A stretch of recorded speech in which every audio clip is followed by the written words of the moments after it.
in your own digital classroom Geography with Tej sir. आज यहाँ पे मैं आपको बताने वाला हूँ जो मोस्ट इम्पोर्टेंट डेफिनेशंस होती हैं टोपोशीट के अंदर, वो बहुत ही ज़रूरी होती है। जैसे मैंने पिछली भी अपने कई वीडियोज़ में आपको बताया कि इनके बिना आपकी टोपोशीट अधूरी होती है। और ये डेफिनेशन आपको कोई भी आदमी या किसी भी यूट्यूब चैनल के ऊपर, और मोस्टली अगर क्लासरूम में टीचर भी बहुत ही कम इनके बारे में बातें करते हैं। 4 नंबर की डेफिनेशंस आती हैं लगभग आपकी टोपोशीट में 20 नंबर में से। बहुत ही इंपॉर्टेंट होती हैं ये। इनके बारे में जैसे ओपन स्क्रब, ब्रोकन ग्राउंड वगैरह मैंने पिछले वीडियो में आपको बताया, वो सारी डेफिनेशंस में अभी आपको आगे मैं बताने जा रहा हूँ। और इनके बारे में ये भी बताऊंगा कि ओपन स्क्रब होता क्या है, टोपोशीट में कैसे दिखता है, ब्रोकन ग्राउंड कैसे दिखाया जाता है, आपका स्केल क्या होती है, उसकी क्या डेफिनेशन होती है, कंटूर क्या होती है, वो कैसी दिखती है मैप के अंदर। तो वो जितनी भी इम्पोर्टेंट चीज़ें जो डेफिनेशंस होती हैं टोपोशीट में, वो मैंने आपको बिल्कुल वहाँ पे दिखा करके और एक्सप्लेन करी है। तो इन डेफिनेशन को आप अपनी नोटबुक में लिख लीजिएगा, और ये बहुत ही काम आने वाली है आप पे आगे, और आपको मिलेंगे नहीं एग्जाम के पास में। तो बहुत ही इम्पोर्टेंट चीज़ है। तो यही मैं आपको बताने के लिए आज यहाँ पे इस वीडियो को बना रहा हूँ। तो ध्यान से अच्छे से लिख के और रख लीजिएगा अपनी नोटबुक में, क्योंकि एग्जाम के पास आप ढूंढेंगे मिलेंगी नहीं। बिल्कुल इजी लैंग्वेज में मैंने आपको सारी बताई है। आगे हम लोग देखते हैं आगे वीडियो में ये सारी डेफिनेशंस। Thank you. देखिए, from the definitions which I am going to tell. ज़्यादातर क्वेश्चन प्रैक्टिकल के होते हैं, लेकिन 3 से 4 नंबर टोपोशीट के अंदर डेफिनेशंस के होते हैं। वही डेफिनेशन में आज आपको पहले मैं बताऊंगा, और उसके बाद में ये साथ के साथ ये भी बताऊंगा कि वो उनका मतलब क्या होता है। टोपोशीट में भी आपको मालूम होना चाहिए वो चीज़ क्या होती है। तो यही दोनों चीज़ आज हम करने जा रहे हैं यहाँ पे। तो वही चीज़ मैं आपको बताऊँगा। सबसे पहले डेफिनेशन आप अपनी नोटबुक लेके साथ में लिख सकते हैं दोबारा। तो जब भी आपको ये जो भी डेफिनेशन मैं बता रहा हूँ आप लिख लीजिएगा। जो मैं वर्डिंग लिखने वाली होगी मैं अलग से बताऊंगा, तो वो लिख लीजिएगा अच्छे से। तो लिखने के बाद में फ़ायदा ये होगा कि आपको याद करने में आराम रहेगा, क्योंकि बार बार आप वीडियो नहीं देख पाएंगे। तो एक बार अच्छे से देख करके उस वीडियो को और वो डेफिनेशन लिख लीजिएगा। तो सबसे पहले मैं बात कर रहा हूँ कोसवे। What is causeway? तो कोसवे जो होता है वो होता क्या है एक्चुअल में, सबसे पहले मैं यहाँ पे वीडियो में आपको बता रहा हूँ। देखिए, ये जो बोल्ड रेड लाइन जो होती है, ये बोल्ड रेड लाइन, इसको मेटल रोड कहते हैं। और ये जो ब्लैक लाइनें होती हैं, so many black lines you can see here, these are dry rivers. तो when dry river cross any metal road, that crossing point is known as a causeway.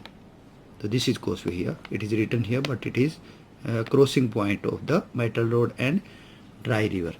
Now write the definition. What is causeway?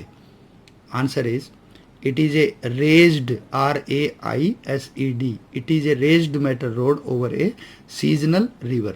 Again I am repeating, it is a raised metal road over a seasonal river or stream. Next question, open scrub. दूसरा जो आपकी definition होती है open scrub क्या होता है, ये यहाँ पे ऐसे वाइट कलर में ब्लैक से लिखा होता है ओपन स्क्रब। इसका मतलब क्या होता है, इसकी डेफिनेशन मैं आपको अभी बता रहा हूँ। तो ओपन स्क्रब का मतलब होता है, ये एक टाइप की वेजिटेशन होती है। तो डेफिनेशन इसकी क्या होगी? It is a type of vegetation with small grasses and scrubs. Again I am repeating, it is a type of vegetation with small grasses and scrub. ये दूसरी वेजिटेशन बताई, दूसरी डेफिनेशन मैंने आपको बताई। तीसरी डेफिनेशन होती है ब्रोकन ग्राउंड। ब्रोकन ग्राउंड क्या होता है? ये देखिए यहाँ पे, ये कोई भी रिवर के अगल बगल में ये स्मॉल ब्लैक लाइंस जो आपको दिख रही हैं, ये देखिए यहाँ पे। तो ये ब्रोकन ग्राउंड का सिंबल होता है। यहाँ पे थोड़ा सा कम है, थोड़ी सी अगर बड़ी रिवर होगी तो वहाँ पे थोड़ा सा ये ज़्यादा मिलेगा। रिवर के किनारे पे आमतौर पे ये मिलता है, किसी रिवर में बहुत ज़्यादा भी होता है। ये देखिए सब जगह आपको ये मिलेंगे। ये ब्रोकन ग्राउंड होता है, टाइनी कर्व्ड लाइन भी इनको कहते हैं। तो ये ब्रोकन ग्राउंड है। इसकी डेफिनेशन क्या होगी? ब्रोकन ग्राउंड मैंने आपको बता दिया। कई बार क्या होता है, आइडेंटिफिकेशन करना आपसे पूछ लेते हैं कि इसके अंदर ये क्या है, इसका क्या मतलब, what do you understand by that tiny curved black line? तो answer is broken ground. What is cause of it? The cause of it is seasonal rainfall. तो अब डेफिनेशन मैं आपको लिखा दे रहा हूँ। Write definition, broken ground, it is a uneven surface on the bank of river by seasonal rainfall due to gully erosion. Again I am repeating, it is a uneven surface on the bank of river by seasonal rainfall due to gully erosion. या आपकी broken ground की definition आपको मैंने बताई।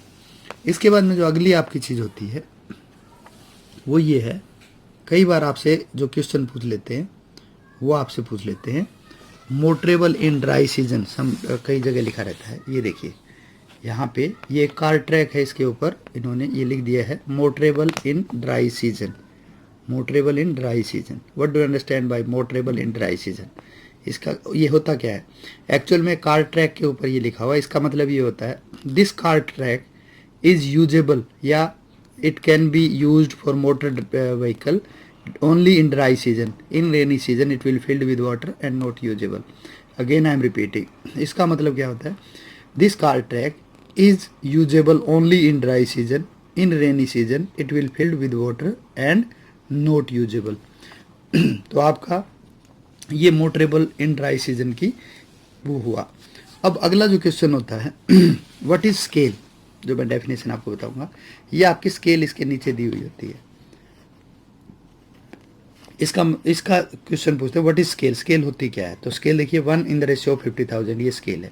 तो इसकी definition क्या होती है, लिखिए व्हाट इज स्केल का आंसर क्या होगा, scale is a ratio between map distance and actual ground distance. Scale is a ratio between map distance and actual ground distance. ये दो तरह के डिस्टेंस होते हैं। मैप के ऊपर 1 centimetre is equal to 50,000 centimetre या half kilometre on the ground. तो ये आपका रेशियो है। दूसरा क्वेश्चन इसका how many types of scales are there, तो 3 types of scale are there. ये जो स्केल होती है इसको हम लोग कहते हैं RF scale, representative fraction. 1 represent on the map, 50,000 on the ground, तो it is representative fraction RF scale. दूसरी this is given in the line, it is linear scale. और third is given in the word, 1 centimetre is equal to 500 metre, it is known as a verbal scale. तो 3 types of scales are there. One more question they are asking in that which scale is known as a universal scale. So this scale is known as a universal, yeah, you can say RF scale is a universal scale because it can be used on any unit of the measurement. कोई भी यहाँ पे centimetre लगा लेंगे, इधर centimetre हो जाएगा, यहाँ इंच हो जाएगा, यहाँ इंच हो जाएगा। तो जो भी इधर लगाएंगे that same unit we will use in that side also. तो any unit of the word can be used on representative fraction, because of that it is known as a universal scale. अब इसके बाद में आपसे मैं अगली चीज़ बताऊंगा, what do you understand bye contour line. Contour line क्या होती है? तो देखिए बहुत ध्यान से मैं आपको बता रहा हूँ कंटूर लाइन क्या होती है। देखिए यहाँ पे ये देखिए 280 यहाँ पे लिखा हुआ है, ये ब्राउन कलर के ऊपर ब्राउन कलर में 280 लिखा है। तो ये जो लाइन है ये 280 की कंटूर लाइन है। This is a contour line of 280 metre, this is a contour line of 280 metre, ये कंटूर लाइन है, ये यहाँ से जा रही है। तो ये जहाँ से भी जाएगी 280 मीटर की होती है।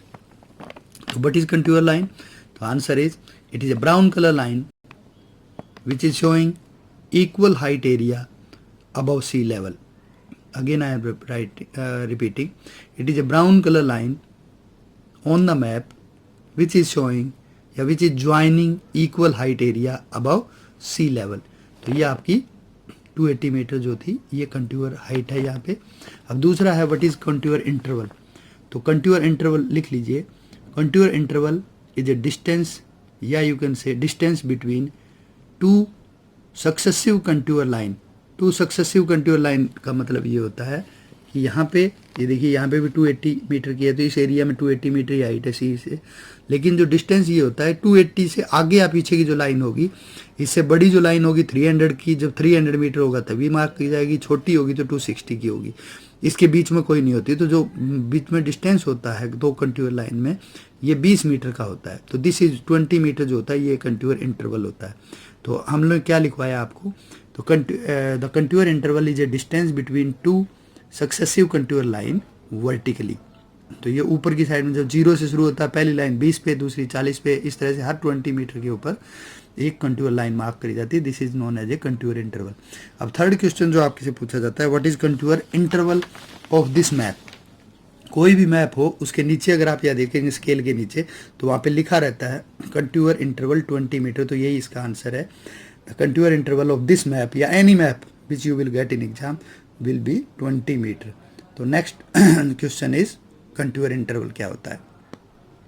तो इस तरह से ये मैंने आपको डेफिनेशन बताई। अब अगला जो क्वेश्चन होगा, स्केल का मैंने बताया, कंटूर का बताया। अगला क्वेश्चन जो इसके अंदर हम लोग पूछ सकते हैं वो ये होता है कि what type of rainfall is there in the, ये बहुत ही इंपॉर्टेंट क्वेश्चन है, 2 नंबर का हर एग्जाम में आता है। कैसे, व्हाट टाइप ऑफ क्लाइमेट भी कई बार पूछ लेते हैं, what type of climate is there और what type of rainfall is there in the map area, give reason for your answer.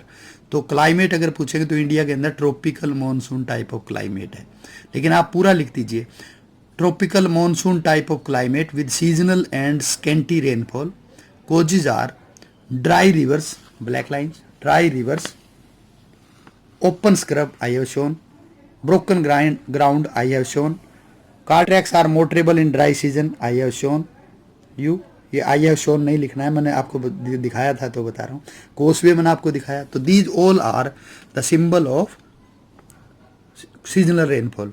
In other side में एक और चीज़ आपको बताना चाह रहा हूँ कि अगर आपसे पूछे ब्रोकन ग्राउंड का कोज क्या है, तो ब्रोकन ग्राउंड का कोज है सीजनल रेनफॉल, और सीजनल रेनफॉल को शो करता है ब्रोकन ग्राउंड। तो एक दूसरे के पूरक हैं दोनों में, सारे जितने पॉइंट मैंने बताए सब के बारे में अगर पूछे, कोसवे का कोज क्या है तो सीजनल रेनफॉल, ठीक है। इसी तरह से कोसवे किस चीज़ का सिंबल है, तो ये सीजनल रेनफॉल को दिखाता है और सीजनल रेनफॉल दिखाता है कोसवे। तो दोनों एक दूसरे के मतलब एक दूसरे के दोनों शो करते हैं जब बारी बारी। अब इन दिस मैनर मैंने आपको बताया, तो ये आपको 5 पॉइंट मैंने बताया, open scrub, broken ground, dry rivers, causeway and motorable in dry season, ये 5 पॉइंट मैंने आपको कोज हैं सीजनल रेनफॉल के। जैसे ही रेनफॉल का क्वेश्चन पूछे आप सीधा पूरा आंसर यूं का यूं लिखेंगे। क्या लिखेंगे, tropical monsoon type of climate with seasonal and scanty rainfall, causes, broken ground, open scrub, dry rivers, causeway and car tracks are motorable in dry season. तो ये मैंने आपको बताई कुछ डेफिनेशंस।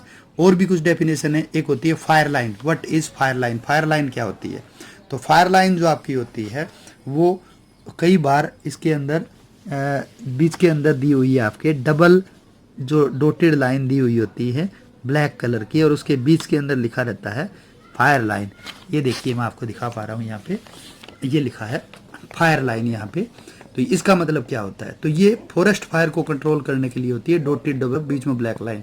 तो इसकी फायर लाइन क्या होती है, आप क्या लिखेंगे, it is a gap between the forest area which is filled by water और sand to control forest fire.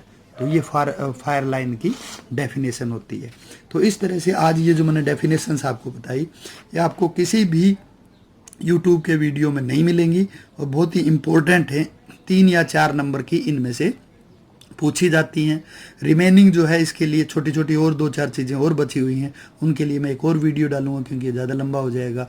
तो ये आप अच्छे से देखिए और जितनी डेफिनेशन बताइए अपनी नोटबुक में नोट कर लीजिए, क्योंकि ये एग्ज़ाम में आपको बहुत ज़्यादा काम आने वाली है और जो चीज़ें मैंने बताई ये भी आपको समझना चाहिए। तो अगर आप आखिरी तक अब यूट्यूब ये वीडियो मेरा देख रहे हैं तो इस चैनल को सब्सक्राइब करिए और इसको लाइक करिए, ज़्यादा से ज़्यादा लोगों को शेयर करिए ताकि ये चीज़ें सबके पास पहुँचें, ज़्यादा से ज़्यादा बच्चों को इसका फ़ायदा मिले। Thank you so much.